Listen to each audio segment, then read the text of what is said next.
மிக அழகான மிகச்சிறந்த ஹீரோவும் இந்தியாவின் மிக அழகான ஹீரோயினும் நடித்த படம் தான் 1001.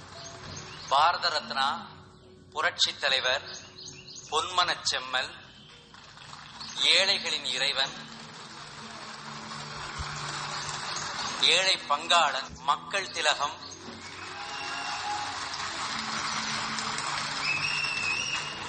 இத்தனை பட்டங்கள் வாங்கிய ஒரு நடிகரை இந்தியாவில் எங்கேயாவது நம்ம பார்க்க முடியுமா?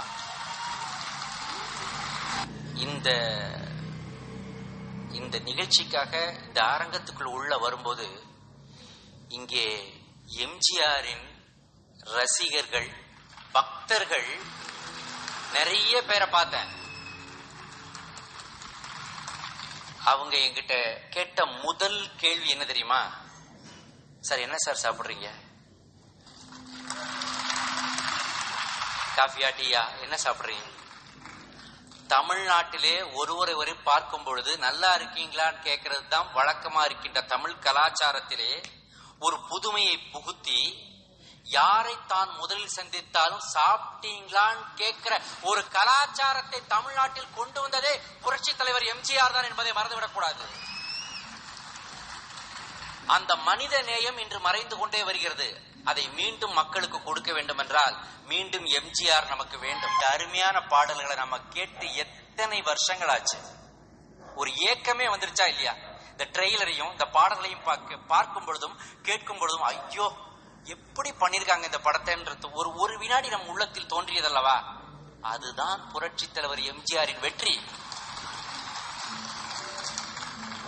ஒரு ட்ரெய்லரை பார்த்தா யாரையாவது போய் வெட்டணும் போல இருக்குது. இப்ப உள்ள ட்ரெய்லர்லாம் பார்த்தா ரத்த கலரியா இருக்கு. லுங்கிய கட்டிக்கிட்டு அழுக்கு பனியனை போட்டுக்கிட்டு கையில அருவாளோட நாக்க துருத்திக்கிட்டு ஓடணும் போல இருக்கு. ஆனால் ஒரு ட்ரெய்லரை பார்த்தவுடன் நாம அழகா இருக்கணும். ஒரு ட்ரெய்லரை பார்த்த உடனே நாம 4 பேருக்கு உதவி செய்யணும். ஒரு ட்ரெய்லரை பார்த்த உடனே இன்னையிலிருந்து ஜிம்முக்கு போய் உடம்ப தேத்தணும்ன்ற ஒரு எண்ணம் வருதுன்னா அது புரட்சி தலைவர் எம்ஜிஆரின் ட்ரெய்லர் தான். இதுக்கு கை தட்டலைன்னா எதுக்கு தட்டுவீங்க நீங்க? எம்ஜிஆர் ஏன் என்றுமே இருப்பார் என்பதற்கு ஒன்னே ஒன்னு சொல்லிட்டு நான் விடைபெற்றிருக்கிறேன். ஒருத்தர் எம்ஜிஆரின் நினைவு நாளில் பிறந்த நாள் கூட கொண்டாடலாம். நினைவு நாளை நம் வருத்தத்தோடு நினைவு அஞ்சலி என்று அனுஷ்டிப்போம். ஒருத்தர் அவர் பிசினஸ் மேன், அவர் எம்ஜிஆரின் நினைவு நாளை எப்படி கொண்டாடுகிறார் தெரியுமா?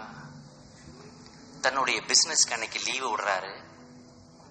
தான் பிசினஸ் நடக்கிற இடத்துல கடையை மூடிட்டு அதுக்கு முன்னாடி ஒரு எம்ஜிஆரின் படத்தை வைத்து, புரட்சி தலைவரின் படத்தை வைத்து, அந்த பொன்மனச் செம்மலின் படத்தை வைத்து அதற்கு ஒரு மாலை இட்டு அதன் முன்னால் ஒரு வாழைப்பழத்தை வைத்து, அவர் ரொம்ப ஏழ்மை, அதுக்குள்ள ஒரு பத்தியை பொருத்தி வைத்து ஒரு நாள் முழுவதும் அந்த படத்திற்கு அருகில் அமர்ந்து புரட்சி தலைவர் எம்ஜிஆரை பற்றிய சிந்தனைகளிலேயே தன்னுடைய நேரத்தை செலவழிக்கிறார். அவருடைய வருமானம் என்ன தெரியுமா? ஒரு நாளைக்கு 100 ரூபாய் கிடைச்சா பெரிய விஷயம். அவருடைய ஆபீஸ் எது தெரியுமா? புளிய மரம். அவருடைய வேலை என்ன தெரியுமா?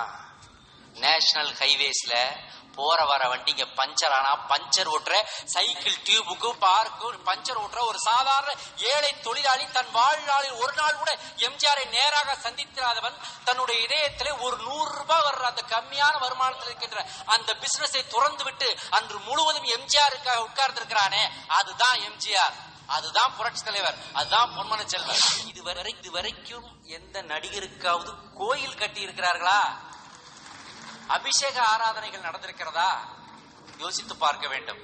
அது காரணம் அவர் வாழ்ந்த வாழ்வு, அவர் செய்த உதவிகள். எம்ஜிஆர் என்றால் உதவி. படிச்சவனுக்கு பல்கலைக்கழகம், பல்கலைக்கழகங்கள் படித்தவர்களை உருவாக்கும். ஆனால் பாமரர்களுக்கும் ஏழைகளுக்கும் எம்ஜிஆரின் படங்களும் பாடல்களும், புரட்சி தலைவரின் படங்களும் பாடல்களும் அது போதும், ஒருத்தனை வாழ வைக்கும், கடைசி வரைக்கும் நல்லவனாக வாழ வைக்கும். எம்ஜிஆரின் படங்களும் பாடல்களும் என்று கூறி இந்த படம் மகத்தான வெற்றி பெற வேண்டும். ஆக இந்த படத்தை மிகப்பெரிய வெற்றி அடைய வைக்க வேண்டியது நம்முடைய ஆசை மட்டுமல்ல, நம்முடைய கடமை என்று கூறி விடைபெறுகிறேன். நன்றி, வணக்கம்.